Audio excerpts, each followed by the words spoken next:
Beijing, fresh from reworking U.S. trade agreements with North American partners, the European Union, and South Korea, the Trump administration is focusing on its biggest trade irritant, China.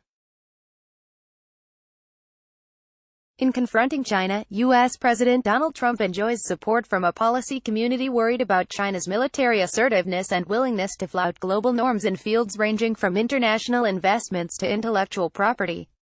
But President Trump's demands on China have ranged all over the map, demanding at one point that China reduce its bilateral trade surpluses, later that it drop the Made in China 2025 technology initiative, and now that it eliminate tariffs that adversely affect Republican voters. This new charge of election meddling, which President Trump laid out in remarks on non-proliferation to the UN Security Council, has been recently amplified by Vice President Pence in even harsher terms that stopped just short of calling for full disengagement from China.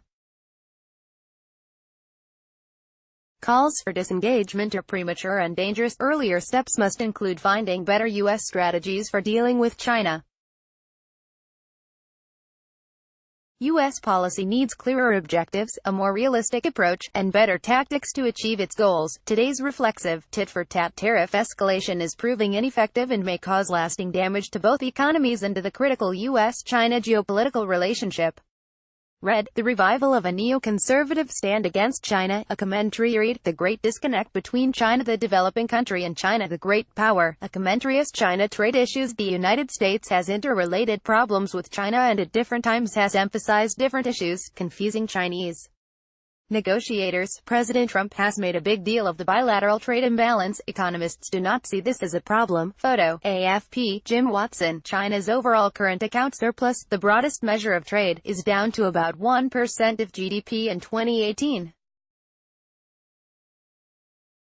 China has deficits with many countries that export natural resources and surpluses with some advanced economies, like the United States, that import its manufactured goods. The administration could probably reach an agreement to sell more to China, especially agricultural and energy products.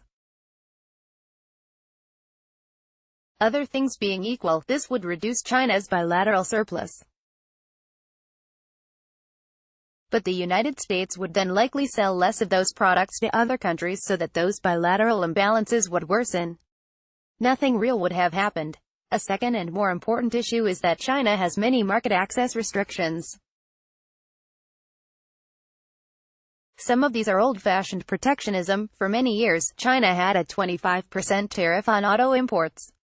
That has recently been reduced to 15%, but such taxation is still high in today's world. There are also many sectors in which China restricts direct foreign investment, usually by requiring foreign firms to be minority partners in joint ventures. Here, China is out of step with practices in other large emerging markets such as Brazil, India and South Africa. This investment protectionism puts foreign firms at a disadvantage and results in their transferring technology to Chinese state enterprises that will eventually be their competitors, but China is now showing willingness to reduce restrictions in autos and financial services. This is a good start and a promising area in which Washington could make real progress in negotiations. Read, Despite headwinds, China continues to open up, a commenter with technology competition.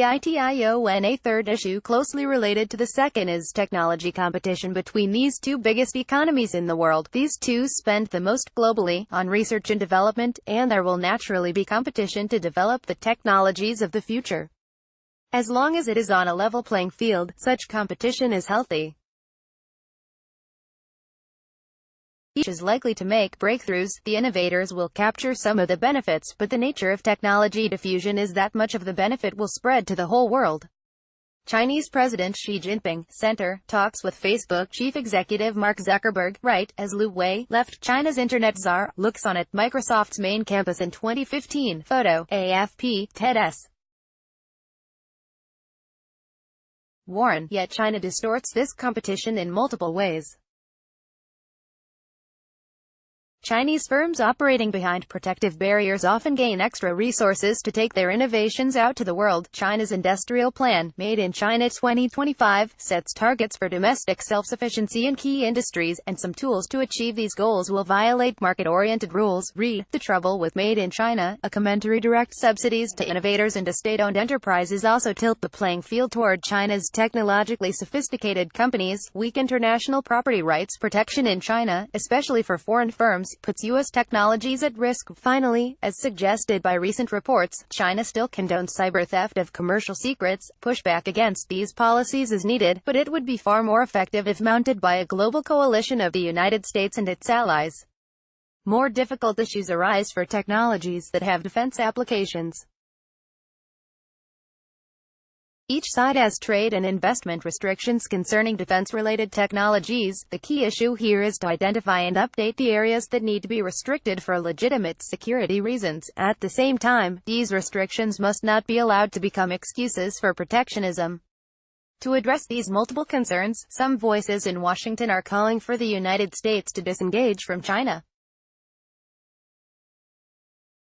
They argue that it will not be possible to have fair competition and that the two countries are likely to be in conflict in the future. This is a dangerous idea. First, U.S. allies are not going to follow if the U.S. adopts a Cold War policy of trying to contain China. Second, an isolated China will have even stronger incentives to adopt unfair practices to achieve economic and technological parity. It is better to manage the competition than to assume that it is headed for conflict. The U.S. imported around $500 billion worth of products from China last year, compared to $130 billion in U.S. goods imported by the Asian country. Photo, AFP, STR. The trade war is a tactic. The rapid, wide-ranging escalation of tariffs in the U.S.-China trade war has no precedent in the years since the Great Depression. The war began in early 2018 with U.S. tariffs on solar panels and washing machines, and has now escalated to covering $250 billion of U.S. imports from China. China, in turn, has imposed tariffs on the bulk of its imports from the United States. These actions, mostly unilateral and pointedly discriminatory, are almost certainly inconsistent with World Trade Organization (WTO) rules.